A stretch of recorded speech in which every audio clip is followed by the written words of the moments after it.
Alright, what's up, rogues? And guess what day it is? It is patch day. Patch day obviously meaning, well, there's a new patch, and this is a major patch similar to the retail therapy patch.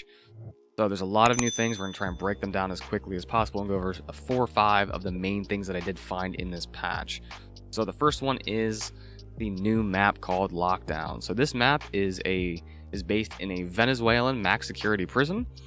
It's more of a dark looking map, kind of similar to Vice, honestly, as far as the color and tones and everything you see on the map.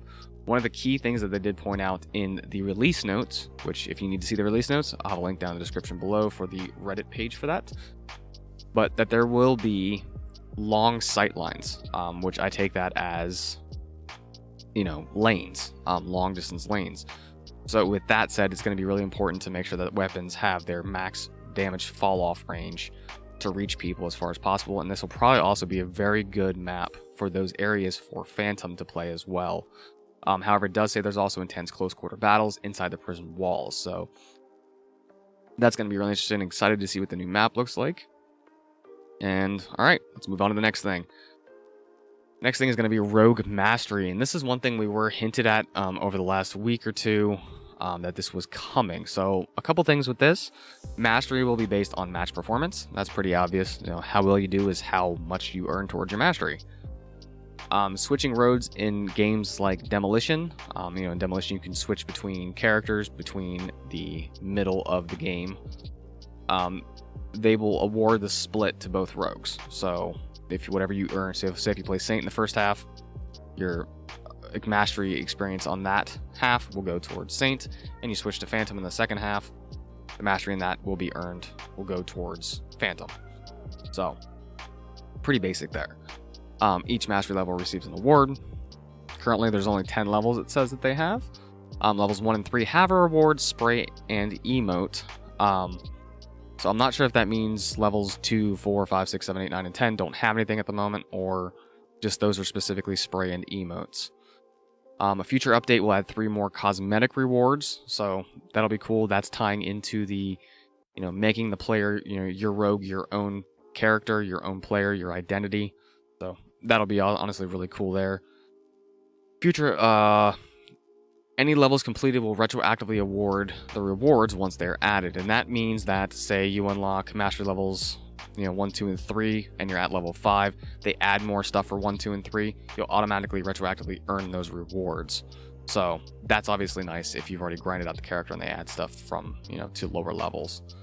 One important thing to note here, and this goes for the whole game and things that they add, just as this is a beta game, this is a beta, piece that they're adding into the game, so things will be added and improved over time, so we just have to be patient if there's issues.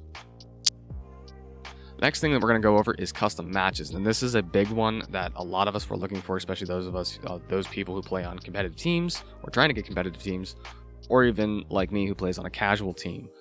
One of the things we've been looking for is custom matches to be able to get in and learn routes, the maps better, call outs, those sorts of things. However, I'm not thrilled with the way the custom matches are releasing. And I'll get to that here in a second. So you can do custom matches for Strikeout, Demo, and Extraction. And then you'll also be able to select the map that you want to play the custom match on. So those things are very good.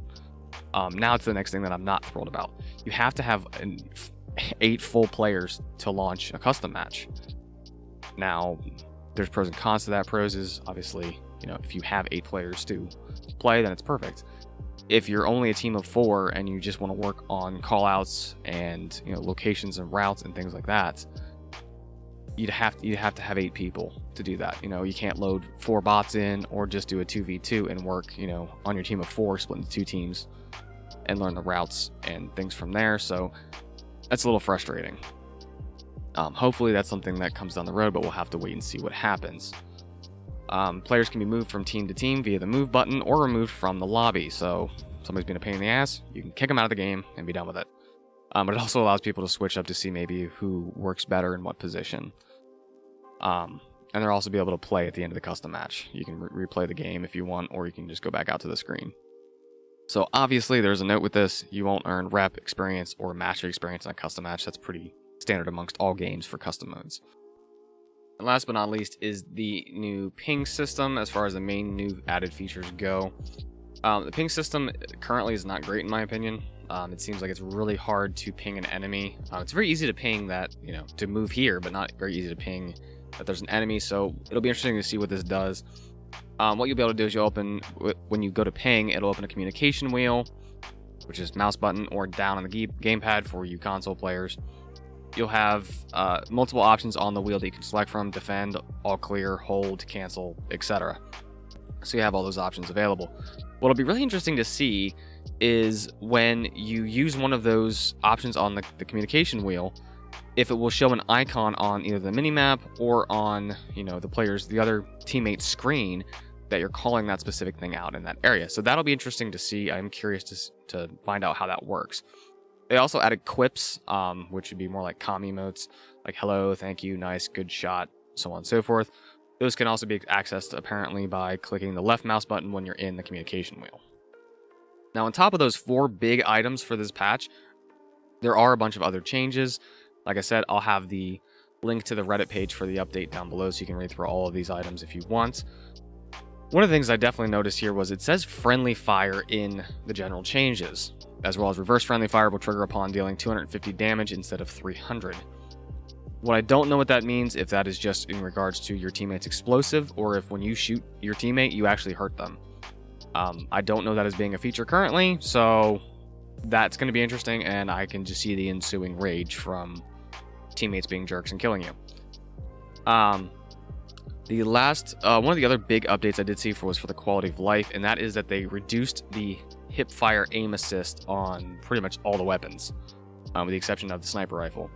So the submachine guns, assault rifles, pistols, shotguns, DMRs, all of those have had their aim assist reduced from 9 meters to 8.5 meters. So that will probably help out a little bit with some teams that rush and just, jump constantly like it's Fortnite and spray you.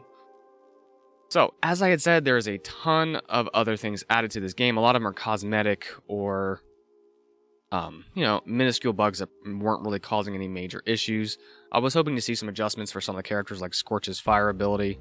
It seems a little overpowered, and a few other things I would like to see. But, again, this is a beta. We have to be patient. We have to wait to see what's going to come in the future.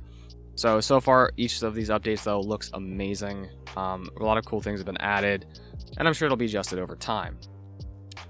So, thank you guys so much for watching. I hope you enjoyed. As always, it's great to have you here with us. If you liked the video, go ahead, like, subscribe. Don't forget to hit the little bell for notifications so you don't miss any new videos. And once again, thanks for watching, and we'll see you next time.